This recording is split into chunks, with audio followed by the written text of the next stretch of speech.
خطبے میں سورہ نمل کی آیت نمبر 40 آپ کے سامنے تلاوت کی. سورہ نمبر 27 ہے اور اس کی آیت نمبر 40. آیت نمبر کیا ہے؟ بولو ذرا کون سی ہے؟ سورہ نمل. بولے سارے سورہ نمل. آج آپ کے سامنے آج کی نشست میں کوشش کروں گا کہ قرآن مجید فرقان حمید میں جتنی بھی اللہ نے ولیوں کی کرامتیں خود بیان کی ہیں وہ میں باری باری آپ کے سامنے رکھوں تاکہ آپ سوشل میڈیا پر کسی بھی نام نہاد ملوانے کا کلپ دیکھ کے اولیاء اللہ کی کرامت کا مذاق نہ اڑائیں. یاد رکھیں پہلے آپ کسی بھی بندے کا کوئی کلپ سنتے ہیں نا تو جب وہ کوئی بات کرتا ہے تو اس کے پہلے آپ تحقیق کریں. عقل مند وہ ہے جو دونوں پارٹیوں کی بات سنتا ہے. یہ کیسی عقل ہے جناب؟ 4 منٹ کا کلپ کسی کا بھی سنا اور وہ اپنے ہی چرب زبانی سے آپ کو گمراہ کرنے کی کوشش کر رہے ہیں، حالانکہ وہ ہم پہ کرامت کی مذاق اڑا کے ہمیں بلیم نہیں دے رہا، وہ رب کے قرآن کا مذاق اڑا رہا ہے. اے جی یہ کیسے ہو جاتا ہے؟ ولی نے یہ کر دیا، ولی نے وہ. کہانیاں اس طرح کی گفتگو مذاق. اب میں آپ سے پوچھتا ہوں مولوی ایک کہانی یہ بھی سن جو میرے رب نے بیان کی ہے. اچھا بولو سبحان اللہ. ملک سبا کی ملکہ بلقیس ہے، 80 گز لمبا 80 گز چوڑا اس کا تخت ہے اور وہ سورج کی پوجا کرتے ہیں. پرندہ ہے ہدہد، وہ وہاں سے اس سلطنت سے گزرا، اس نے دیکھا کہ یہ لوگ گمراہ ہیں، یہ تو شرک میں مبتلا ہے. وہ واپس آیا، اس نے اللہ کے نبی حضرت سلیمان علیہ السلام کو ساری بات بتائی. فلاں جگہ میں نے یہ دیکھا یہ دیکھا. آپ نے اسی ہدہد کو ایک خط لکھا جس میں ان کو اسلام کی ایمان کی دعوت دی گئی. وہ خط میں یہ طویل گفتگو نہیں کرنا چاہتا. اس ہدہد نے وہ خط بلقیس کے اوپر گرایا، اس نے سلیمان علیہ السلام کا یہ پیغام پڑھا. اب وہ بچنے کے لیے اس نے سونے چاندی اس طرح کا تحائف بھیجے جس طرح بادشاہ کرتے ہیں. انہیں کیا سونا چاندی بھیجنی ہے؟ یہ بھی بادشاہ ہے. انہیں نہیں سی پتا یہ بادشاہ نہیں ہے، یہ اللہ کا نبی ہے. اس نے اس خط کے ساتھ وہ سونا چاندی بھیجا اور آپ نے غصے میں پھر کہا کہ تم نے مجھے یہ سونے چاندی سے خریدنے کی کوشش کی ہے. بات ایک ہی ہے، یا تو کلمہ پڑھو، اللہ رب العزت کی عبادت اور پرستش شروع کرو، یا جنگ کے لیے تیار ہو. میں ایسا لشکر بھیجوں گا تم یاد کرو. اب وہاں ان کو بلقیس کو کہا کلمہ پڑھ کے میرے پاس حاضر ہو. جب وہ اس نے وہاں سے شروع سفر کیا، ملکہ بلقیس نے، اللہ کے نبی کے دل میں خیال آیا کہ میں چاہتا ہوں کہ بلقیس کے آنے سے پہلے اس کا تخت یہاں ہو. اب آپ ایمانداری سے بتائیں، آج کا موضوع بڑا بہت اہم ہے میرے بھائی، خاص کر کے ہمارے اہل سنت و جماعت جو لوگ ہیں. جی فلاں نے یہ کہا، جی وہ یہ کہتا ہے، جی وہ یہ کہتا ہے. میں کہ اس کو چھوڑو، یہ دیکھو قرآن کیا کہتا ہے. دل میں بات آئی. اب آپ یہ بتائیں ایمانداری سے، حضرت سلیمان علیہ السلام خود تخت نہیں لا سکتے تھے؟ بولو تو صحیح. وہ لا سکتے تھے نہیں یار. جن کا اپنا تخت جو ہے وہ ہوائیں ان کو اڑاتی پھرتی ہیں، انہوں نے جہاں جانا ہے وہ ہوا اس کو لے جاتی ہے. وہ ملکہ ہوا کو حکم دیتے تو ملکہ بلقیس کا تخت آ سکتا تھا. لیکن یہ عجیب سوال ہے آپ کا. بھرے مجمع میں جنات بھی بیٹھے ہیں، انسان بھی بیٹھے ہیں. آپ کہتے ہیں کہ کون ہے جو اس کا تخت لے کے آئے گا؟ یا نبی اللہ یہ لاجک سمجھ نہیں آیا. نبی آپ ہے، معجزہ آپ کے ہاتھ میں، اللہ نے طاقتیں دی ہیں، آپ خود کیوں نہیں لاتے؟ آپ نے فرمایا اس کے اندر حکمت یہ ہے کہ میں بتانا چاہتا ہوں کہ نبی خود بھی کر سکتا ہے اور جو نبی کا غلام ہو سچا وہ بھی طاقت والا ہوتا ہے. ایک لفظ بھی غلط ہو میں اس کا مجرم ہوں، ذمہ دار ہوں. آپ مجھے جو سزا دیں میں قبول کروں گا. میں دعوت فکر دیتا ہوں کہ ہم جس اپنے عقیدہ حق اہل سنت کی پہچان کریں. ایک جن اٹھا، اس نے کہا جی میں لاؤں گا. آپ نے فرمایا کتنی دیر میں ہو سکے؟ جی اے مکڑ تو پہلا. فرمایا نہیں ٹائم چوکا ہے. اے محفل مکڑ تو پہلا. فرمایا نہیں ٹائم زیادہ ہے، ٹائم زیادہ ہے. اب ایک اور آدمی بولا. اب اس کے بولنے کا انداز رب قرآن میں بیان کرتا ہے. میں نے قرآن اپنے سامنے کھول کے رکھا ہوا، حالانکہ یہ موبائل میں لیکن یہ قرآن ہے. بولے سبحان اللہ. اللہ رب العزت کا قرآن سنے. بولنے والا کیا کہتا ہے؟ بسم اللہ الرحمن الرحیم قال الذی عنده علم من الكتاب علم من الكتاب انا آتيك به قبل ان يرتد اليك طرفك. اس نے عرض کی جس کے پاس کتاب کا علم ہے، جس کے پاس، بولو بولو، اللہ کا قرآن ہے یار. یہ بریلوی کا باز نہیں ہے، کسی خطیب کا باز نہیں، رب کا قرآن ہے. ایک ایک لفظ کا میں ذمہ دار ہوں. سورہ نمل سورت نمبر 27 آیت نمبر 40 اللہ فرماتا ہے انہیں عرض کی تھی جنہیں کول کتاب دا علم ہے میں لے کے آواں گا تخت بلقیس.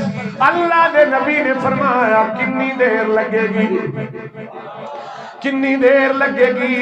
حضرت آصف بن برخیہ، ہاں جی، حضرت آصف بن برخیہ رضی اللہ تعالیٰ عنہ آپ عرض کر دے یا نبی اللہ تو آنے آنکھ چمکن تو پہلا آنکھ بند کر کے تسی کھولو گے 80 گز لمبا 80 گز چوڑا تخت بلقیس سے کہنے لگے یا نبی اللہ آنکھ چمکن تو پہلا میں یرتد الیک طرفک.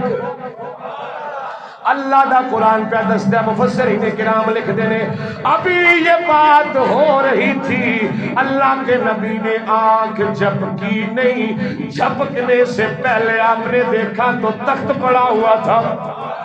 او بولو یار، اوہ سنیو رب دا قرآن گواہ اے جڑا تخت لے کے آنا لائے نہ اے نبی ہے نہ اے رسول ہے نہ اے پیغمبر ہے نہ یہ فرشتہ ہے نہ یہ جن ہے نہ یہ پری ہے. اے کون ہے؟ اللہ نے فرمایا اے بندہ ہے. بندہ کیڑا ہے؟ عام بندہ نہیں، اللہ دا ولی ہے، سلیمان دا امتی ہے، اللہ دا سونا ولی ہے.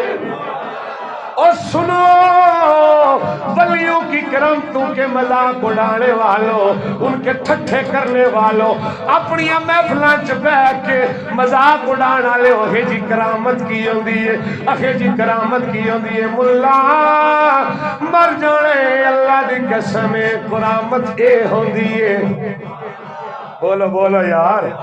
اب جب تخت آیا قرآن کیا کہتا ہے فَلَمَّا رَآهُ مُسْتَقِرًّا عِندَهُ قَالَ هَذَا مِنْ فَضْلِ رَبِّي.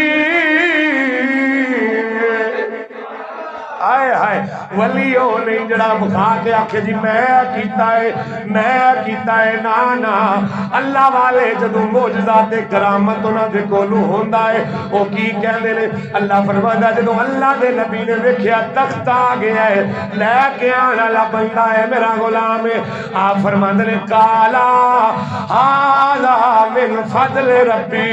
او دنیا والے ہو اے نہ نبی دا کمال ہوندا ہے نہ ولی دا کمال ہوتا ہے، میرے رب دا فضل ہوتا ہے. بالکل آپ کیا سمجھتے ہیں ولی اپنی طرف سے کرامت دکھا دیتا ہے، معجزہ نبی نہیں، کچھ بھی نہیں کوئی کر سکتا اپنی طرف سے. کس نے آپ کو غلط پٹی پڑھائی ہے جناب؟ کون کہتا ہے؟ ہمارا یہ عقیدہ ہے ہر ولی جس سے کوئی کرامت ظاہر ہوتی ہے ولی وہی ہے جب کرامت ظاہر ہو تو وہ کہے ھذا من فضل ربی. بولو تو صحیح نہ جناب. اور یہ اللہ کے نبی ہے جب دیکھا اپنے امتی کی کرامت کو تو کہا ھذا من فضل ربی. اللہ کا فضل ہے کہ میرے رب نے مجھے ایسے ایسے غلام عطا فرمائے کہ میرے پیروں میں بیٹھنے والے یہ طاقت رکھتے ہیں. سلیمان کی جوتیاں سیدھا کرنے والا یہ باور رکھتا ہے کہ وہ آنکھ جھپکنے سے پہلے 80 گز لمبا 80 گز چوڑا. مفسرین نے لکھا ہے کہ وہ زمین کے نیچے سے آیا، زمین کا سینہ چیرتا ہوا تخت یہاں تک آیا. وہ جو نبی دی جتیاں سیدھیاں کرنے والا ایڈا طاقت والا ہوتا ہے نبی آنکھ کے نہیں. آپ بولے نہیں یار آپ سبحان اللہ. سنیں آگے سنیں آپ نے فرمایا لیبلوانی اشکر ام اکفر. یہ میری آزمائش ہے، اللہ دیکھنا چاہتا ہے کہ میں شکر کرتا ہوں یا انکار کرتا ہوں. بولو تو صحیح ہے، یہ اللہ کی آزمائش ہے کہ میں شکر کرتا ہوں یا کیا کرتا ہوں. آپ نے فرمایا وَمَنْ شَكَرَ فَإِنَّمَا يَشْكُرُ لِنَفْسِهِ، جو شکر کرتا ہے وہ تو اپنی جان کے لیے شکر کرتا ہے، اس میں اس کا اپنا فائدہ ہے. جو اس کا فضل دیکھ کے کیا کرے، اچھا بولو کیا کرے، شکر ادا کرے. آگے فرمایا وَمَنْ كَفَرَ فَإِنَّ رَبِّي غَنِيٌّ كَرِيمٌ، اور جو ناشکری کرتا ہے، اس کا انکار کرتا ہے، تو میرا رب تو بے پرواہ ہے، کرم کرنے والا ہے. غنی کس فرمایا بے پرواہ ہے، وہ کی لگے تیرے نال، وہ دی ربوبیت کوئی فرق آتا ہے؟ بولو نا جی، اس کی وحدانیت میں کوئی فرق آتا ہے؟ نہیں آتا. اگر شکر کرے گا تو تیرا فائدہ ہے، انکار کرے گا تو وہ تو بے پرواہ ہے. وہ کیا ہے، وہ کیا ہے، بے پرواہ ہے، وہ کرم کرنے والا ہے. اور یاد رکھو حضور نبی کریم 6682 نمبر حدیث میں آپ کے سامنے پڑھنے لگا ہوں. حضرت ابو ہریرہ راوی ہیں، قبلی والے نے فرمایا قال رب اشعث مدفوع بالابواب لو اقسم علی اللہ لابرہ. اچھا بولو سبحان اللہ. کوئی کچھ نہیں، کسی سے کچھ نہیں، کون کر سکتا ہے؟ میں کیا اپنی طرف سے کوئی کچھ نہیں کر سکتا، جن کو اللہ نے طاقتیں دی ہیں. حضور نے فرمایا سنو قال رب اشعث مدفوع. حدیث کا لفظ غلط ہو میں بتا دوں، اگر آپ کو کسی کو صحیح پتہ ہے تو مجھے وہ بتا دیں. حضور نے فرمایا بہت سے لوگ ایسے جن کے بال غبار میں اٹے ہوئے، بال اٹے دیکھنے میں وہ ایسے ہی لگتے ہیں چلے سے، بس ملنگ سے بال اٹے ہوئے. رب اشعث مدفوع بالابواب، دروازوں سے دھتکارے ہوئے. ان کو کوئی اپنے گھر میں بٹھاتا نہیں ہے، کوئی اپنے پاس بٹھا کے راضی نہیں. ایسے فقیر اور درویش لوگ ہیں. حضور نے فرمایا یاد رکھو لو اقسم علی اللہ، گاج کیا کہو یار سبحان اللہ. آپ کو میں بتا رہا ہوں ولی کس کو کہتے ہیں. لو اقسم علی اللہ، حضور نے فرمایا اگر وہ اللہ پر کسی قسم کی قسم کھا لے کہ یہ ہو کے رہے گا، فرمایا لو اقسم علی اللہ لا برہ، وہ اللہ پر قسم کھاتے ہیں اور وہ ہو کے رہتا ہے جو وہ کہتے ہیں. یہ وہ لوگ ہیں جب وہ کہیں کہ یہ ہوگا، وہ بولو نا کون کہہ رہا ہے یہ؟ میرے آقا. اچھا بولو نا. یہ سورہ نمل کی میں نے جو آیت آپ کے سامنے پڑھی ہے، مجھے آج بھی آپ داتا صاحب کے بیسمنٹ میں جائیں نا، وہاں فاروق احمد لینارڈ انگلستانی ان کی قبر ہے.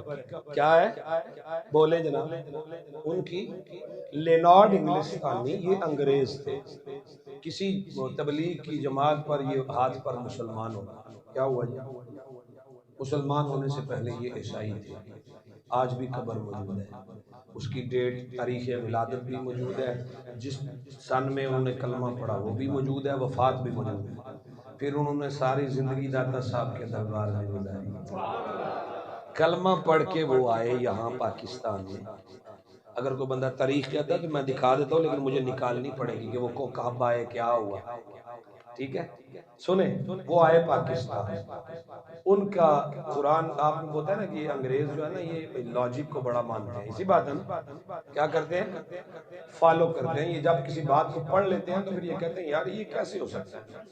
سورہ نمل کی آیت نمبر 40 کا ترجمہ اس انگریز نے پڑھ لیا. یہ مسلمان ہونے کے بعد کیا کر لیا اس نے؟ یہ ترجمہ پڑھ لیا. اس نے سارے مولویوں کو اکٹھا کیا. اس نے کہا بتاؤ بھائی میں نے آپ کے کہنے پر کلمہ پڑھا، دین سچا ہے، کوئی شک نہیں ہے. لیکن یہ قرآن کی آیت ہے. قرآن کہتا ہے کہ 80 گز لمبا 80 گز چوڑا، وہ آنکھ چپکنے سے پہلے وہ تخت. میری عقل نہیں مانی. بولو نا جی. آج مولوی بھی کہتے ہیں خواجہ معین الدین چشتی عقل نہیں مان دی. میں کہ کرامت چلی دیا آندے ہی انہوں نے عقل چناوے جڑی. وہ بولو تو صحیح نا، تو عقل نہیں پھر دیں. یہاں عقل مانتی ہے، قرآن بتا رہا ہے. بولو نا، عقل کا تو یار دماغ خراب ہو جاتا ہے کہ زمین کا سینہ چیر کے بغیر بندہ خود بھی نہیں گیا، وہ خود آصف بن برخیہ وہاں سے ہلے بھی نہیں. زمین کا سینہ چیر کے 80 گز چوڑا وہ تخت کیسے آیا؟ اس انگریز نے کہا میں دیکھنا چاہتا ہوں. انہوں نے کہا جی یہ تو قرآن ہے، تو قرآن تو سچا ہے، یہ تو ہم بھی مانتے ہیں۔ انہوں نے کہا ایج نہ کرو، وہ جو عاصم بن برخیہ تھا وہ سلیمان کا امتی تھا، ہاں، تو امتی سلیمان کا افضل ہے یا محمد رسول اللہ کا افضل ہے؟ یہ ذرا لاجک ہے۔ اب اس نے سوال کیا، مولویوں نے کہا نہیں نہیں، سب سے افضل امت ہے۔ اس نے کہا کمال ہے، جو سب سے افضل امت ہے اس پوری امت میں کوئی جنا نہیں جو یہ کر کے دکھائے۔ آپ بڑے ڈر کے سبحان اللہ کہہ رہے ہیں، ہاں پتہ نہیں کیا کفر ہونے والا ہے، ہاں ہاں آپ کی ٹانگیں کانپ رہی ہیں، آپ سمجھیں اور پچائیں حقیقت کو، عقیدہ حق اہل سنت و جماعت ہے۔ ہاں اس نے کہا کون کیسے ہو سکتا ہے، عقل نہیں مانتی۔ انہوں نے کہا ہم آپ کو سمجھانے کی، اس نے کہا سمجھانا نہیں دکھانا ہے۔ انگریز اڑ گیا نا، اس نے کہا میں پریکٹیکل دیکھنا چاہتا ہوں، سمجھ میرے میں بولتا ہے آپ نے بڑا مجھے سمجھایا، سمجھنا سمجھانا بہت ہو گیا، اب کوئی جنا لاؤ جو دکھائے۔ وقت پہ گیا مولوی، وہ بد نصیبی سے وہ سارے مولوی وہ تھے جو کرامت کو مانتے ہی نہیں تھے، جو کہتے تھے کرامت ہے ہی جھوٹ کہانی، بولو نا پہ وقت گیا۔ اب بھی اگر کوئی عیسائی سنو مولویو، قرآن کی یہ 40 نمبر آیت آپ کے سامنے رکھے اور بولے بتاؤ کیسے ہو سکتا ہے، بولو نا کیا کرو گے؟ پھر نہ تو مولوی کام آنا ہے نہ کسی اور نے، پھر تم کسی ولی کی تلاش میں نکلو گے، اور بولو نا یہ کیسے ہو سکتا ہے؟ اب وہ ٹونڈن لگے، ٹونڈ دیا جناب، وہ لنگ دیا ایک دن انہوں نے نصیب مولویاں دے ہارے تھے او دے جاگے، داتا صاحب دے سوار بلند۔ اب یہ جو بات میں کہنے والا ہوں نا، یہ عبدالحکیم شرف قادری رحمۃ اللہ علیہ نے اپنی کتاب میں لکھی ہے۔ انہوں نے جس بزرگ کا نام مینشن کیا ہے کہ وہاں وہ صحن میں جو بابا بیٹھا تھا اس کا نام تھا صوفی برکت علی، بولو نا جی، صوفی برکت علی صاحب رحمۃ اللہ تعالیٰ ہے، یہ عبدالحکیم شرف قادری نے لکھا ہے اس بات کو کہ وہاں جو صحن میں بابا تھا اس بابے نے ہاکی رنگ دی ٹوپی پائی، او بولو یار سبحان، وہ بابا صحن میں بیٹھا تھا اور وہ بابا لنگر تقسیم کر رہا تھا۔ یہ جو قافلہ لگیا نا، اس نے کہا جی اے کی یہ بڑا رش ہے، انہوں نے کہا یہاں پہ شرک ہوتا ہے، اس نے کہا مجھے تو خوشبو آ رہی ہے، خوشبوہاں واقعی ہوندی ہیں، آندی ہیں کہ نہیں ہوندی؟ ایماندار سے بتاؤ جب روڈ سے گزرے داتا صاحب والے سے خوشبو آتی ہے کہ نہیں؟ قسم سے آتی ہے، ہمیں تو آتی ہے کسی اور کا نہیں، جدی ناک بند ہوئے سانو تے ہوندی ہے۔ اب اس نے کہا یہاں سے تو خوشبو آ رہی ہے، میں اندر دیکھنا چاہتا ہوں کیا ہے۔ اب وہ فاروق احمد علی ناڑ انگلستانی صاحب نے ضد کی، مولوی ناڑ لے کے ٹر پہ، اگے بابا بیٹھا ہے، بابا ہے وہ ملنگ جی، ہاں جی میں نے تو ہم سے تو پہلے کے پرانے بزرگ ہیں، ہم نے ان کو پڑھا ہی ہے، ان کے بارے میں سنا ہے غائبانہ کے اچھے بزرگ تھے وہ، تو وہ لنگر تقسیم کر رہے ہیں وہاں داتا صاحب کے دربار میں بیٹھ کے۔ جدوں یہ انگلستانی قریب آیا نا تو بابا جی نے دل ویکھیا، فرمایا ٹھنڈا لوگے گرم، بولو تو صحیح نا جی، ٹھنڈا لوگے نہیں پوچھیا انہوں کڈ 40 نمبر آئے تو میں تنوں سمجھانا انج سمجھاندے جی اللہ نے، بولو بولو ٹھنڈا لوگے گرم، اس نے کہا میں چائے پیوں گا، کیا کروں گا؟ چائے پیوں گا۔ تو بابا جی نے ان کر کے ہاتھ کیتا اپنے سجے پاسے، ان کر کے کپ پھڑ کے کہنے لگے لو جی پیو جی چائے۔ اب جب کپ اس کے سامنے کیا نا، وہ ایک مرتبہ کپ کو دیکھتا ہے پھر بابے کو دیکھتا ہے، پھر اس نے مولویوں کو دیکھا، اب مولوی کہنے لگے بھی یہ کیوں دیکھ رہا ہے؟ اس نے کہا میں آپ کے ہاتھ سے چائے تب پیوں گا ایک شرط کہ پہلے میں آپ کے ہاتھ میں ہاتھ دے کے کلمہ پڑھنا چاہتا ہوں، میں دوبارہ کلمہ پڑھنا چاہتا ہوں، یہ میرا ہاتھ لے۔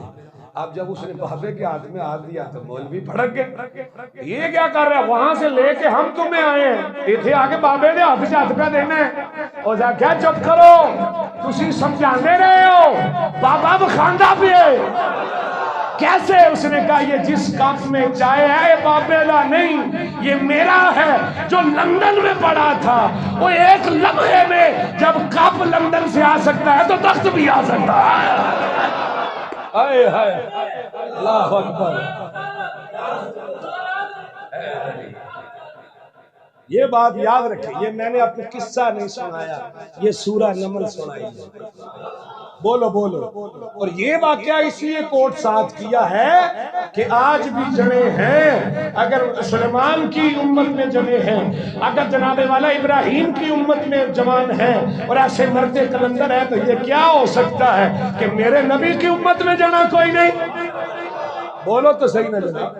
یہاں خواجہ معین الدین چشتی ہے، کسی ماہ مبارک میں خواجہ صاحب کا بھی عرس آتا ہے. بولو نا جی. خواجہ صاحب جب ہندوستان میں گئے نا تو ایک جگہ آپ ڈیرا لگانے لگے. انہوں نے کہا جی اتنے بادشاہ دے اونٹ بندے چکو اتو اپنا بوری بستر. اتنے بادشاہ دے اونٹ بندے تو اتنے کتنے پہ بہنے چلے تو تمہیں پتا نہیں اونٹا نہیں تھا. خواجہ صاحب اٹھے، انہوں نے کہا اونٹ ہی بیٹھے رہن گے، ہوں بیٹھے رہن دے. جب انہوں نے یہ بات زبان سے کہہ دی، لو اقسم علی اللہ، یہ میں نے حدیث کوٹ کر رہا ہوں، حضور نے فرمایا اگر وہ جب کہہ دے قسم کھا لے اللہ انہاں دی قسم ضرور پوری کر دے. آپ نے فرمایا بیٹھے رہن دے، فقیر نو اٹھان والے ہو. لا اقسم علی اللہ میرے نبی کا فرمان ہے، جب ان کی زبان سے نکلتا ہے تو پھر رب پورا کرتا ہے. پھر کی ہویا؟ اونٹ بیٹھ گئے، اٹھن ہی کوئی نہیں. کیوں کہ ولی کی زبان سے نکلا گا بیٹھے رہن دے. کی ہوئے دا جی؟ بیٹھے رہن دے. جب بادشاہ کو پتہ چلا اس نے کہا کس فقیر کو اٹھایا تو؟ جاؤ اس سے معافی مانگو. اب خواجہ صاحب آئے، انہوں نے آ کے اونٹوں کو دیکھ کے کہا چلو اٹھ جاؤ، چلو اٹھ جاؤ. آج میں نے ایک کرامت قرآن سے پڑھی. کیا پڑھا؟ بولو بولو. کوئی کہے کہ یہ کرامت نہیں ہے، بولو. تو پھر کیا نام دو گے اس کو؟ جادو تھا؟ بولو کیا تھا؟ یہ کرامت ہی تھی تو اللہ اتنے سونے رنگ میں ذکر کر رہے ہیں. تو ان کا نام تھا حضرت آصف بن برخیہ رضی اللہ تعالیٰ عنہ. اس لیے کرامت کا منکر قرآن کا منکر ہے. آج کے لیے اتنا کافی. اگلی نشست میں انشاءاللہ